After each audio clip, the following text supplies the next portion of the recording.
ଆଜ୍ଞା ଆପଣଙ୍କ ନାଁଟା କ'ଣ? ମୋ ନାଁ ହେଲା ପ୍ରମୋଦ କୁମାର ବେହେରା, ତାଳବଦା ପଞ୍ଚାୟତରେ ଏକ୍ସ ଅନ୍ତକବିଙ୍କ ସମ୍ବନ୍ଧରେ କହିଲେ ଅନେକ କଥା ଅଛି।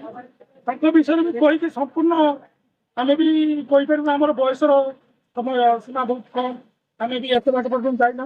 ତାଙ୍କର ପଢିବା ଗପ ପଢିବା ଭିତରେ ଆମେ ଜାଣିଛୁ ଅନ୍ତକବିଙ୍କ ଗପ ଲେଖକ ଥିଲେ। ତାଙ୍କର ସବୁଥିରୁ ବଞ୍ଚିତ କରି କେଉଁ ଦେଶମାନ ଉଡ଼ାଇବା ଏ ଗୀତ, ବନ୍ଦେ ଉତ୍କଳ ଜନନୀ, ଏମିତିକି ଗଳ୍ପ ମଧ୍ୟ ବୁଢ଼ା ଶଙ୍କାରୀ ଅନେକ ପ୍ରକାର ସେ ରଚନା କରିଅଛନ୍ତି। ସେ ଜଣେ ସୁସାହିତ୍ୟିକ ଥିଲେ ଏବଂ ଜଣେ ସମାଜସେବୀ ମଧ୍ୟ ଥିଲେ। ଆଜ୍ଞା କାନ୍ତକବିଙ୍କ ପାଇଁ ସରକାର ଯାହା ସବୁ ସ୍ମୃତି ଛାଡ଼ିଛନ୍ତି ବା ସରକାର ତାଙ୍କୁ ସବୁ ସମ୍ମାନ ଦେଇଛନ୍ତି, ସେଥିରେ ଆପଣ ଖୁସି କି? ଆମେ ବହୁତ ଖୁସି ଯେ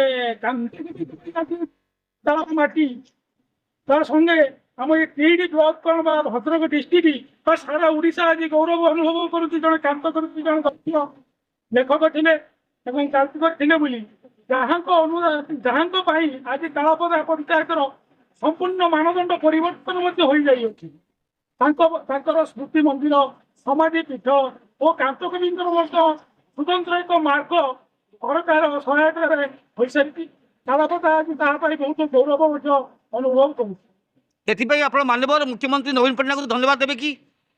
ଏଥିପାଇଁ ତ ଆମେ ନିଶ୍ଚିତ, ଯେହେତୁ ବିଧାୟକଙ୍କର ସେମାନଙ୍କର ସମସ୍ତ ପଇସା ଆଜି ବିନିଯୋଗ କରାଯାଇଛି। ବର୍ତ୍ତମାନ ନବୀନ ବାବୁ ମୁଖ୍ୟମନ୍ତ୍ରୀ, ତେଣୁକରି ତାଙ୍କରି ଅନୁଦାନରେ ଏତେ ବାଟ ଆଗେଇ ଯାଇଛି ବୋଲି। ସାର୍ ଆପଣ ବର୍ତ୍ତମାନ କାନ୍ତକବି ଲକ୍ଷ୍ମୀକାନ୍ତ ମହାପାତ୍ରଙ୍କ ଗାଁର ଆପଣଙ୍କ ଘର, ମୁଁ ଆପଣଙ୍କୁ ସ୍ୱାଗତ କରୁଛି ଆମ ଚ୍ୟାନେଲ୍ ମାଧ୍ୟମରେ। ଆଜ୍ଞା ମୋତେ ଖାଲି କହିବେ, କାନ୍ତକବି ମହାପାତ୍ରଙ୍କ ପାଇଁ ଏ ଗାଁ ଆଜି ଗର୍ବିତ, ତାଙ୍କ ବାବଦରେ ପଦେ ଅଧେ ଟିକେ ଆପଣଙ୍କ ମୁହଁରୁ ଶୁଣିବାକୁ ଚାହୁଁ। ମହାପାତ୍ର ଲେଖକ, କବି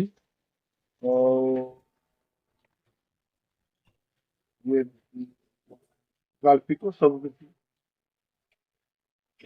ସେ ଜୀବନରେ ଲାଷ୍ଟ ବେଳକୁ ସେ ବହୁତ ଇଏରେ ହେଇଥିଲେ, କାହିଁକିନା ରୋଗ ହେଇଥିଲା,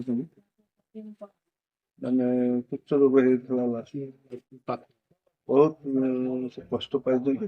ତାଙ୍କର ଜୀବନଟା ଇଏରେ କଟିଛି। ଜମିଦାର ଫ୍ୟାମିଲି ଜମିଦାର ଫ୍ୟାମିଲି ବୋଲି ସେ ଟିକେ ଭଲରେ ରହିଥିଲେ।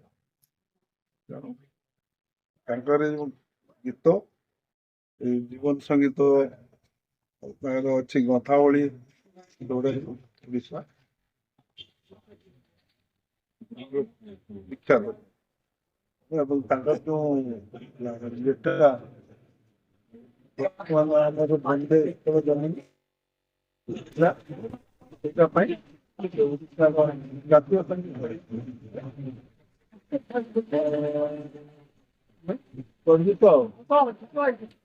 କାନ୍ତକବିଙ୍କ ପାଇଁ ଓଡ଼ିଶା ସରକାର ଯାହା କିଛି ବ୍ୟବସ୍ଥା କରିଛନ୍ତି ତାଙ୍କୁ ସମ୍ମାନ କରିବା ପାଇଁ, ଆଉ ଆପଣ ସେଥିରେ ସନ୍ତୁଷ୍ଟ କି?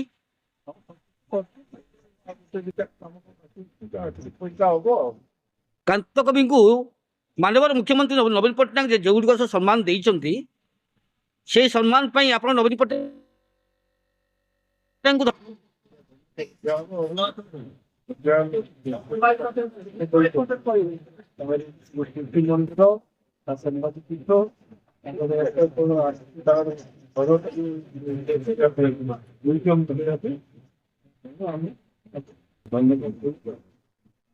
ଆଜ୍ଞା।